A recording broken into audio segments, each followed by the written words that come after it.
Masarap na pork giniling. Kain po tayo. Hello guys. So ako'y nag-crave ng pork giniling. So minsan lang ako magluto nito kaya this time nagluto ako. So bumili ako ng 1 kilong pork giniling. Yung 3/4 lang yung aking iluluto.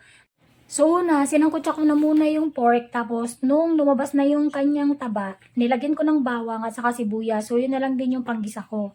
Naglagay ako ng konting grated na carrots, tapos naglagay ako ng tubig para may sabawatan yung magsisilbing magluluto sa kanya.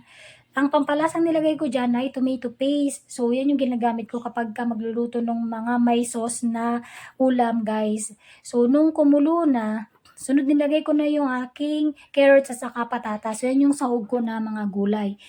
Naglagay din ako dyan ng kalahating pork cube at saka kunting laurel. Kasi kukunti na yung laurel ko, daon ng laurel. Tapos nung kumulo na, naglagay ulit ako dyan ng siling labuyo at saka siling green. So yan lang yung available ko sa ref, kaya yan lang din yung sahog. So ayan na guys, ready to serve na. Kain tayo, yummy to. So craving satisfied na naman ako.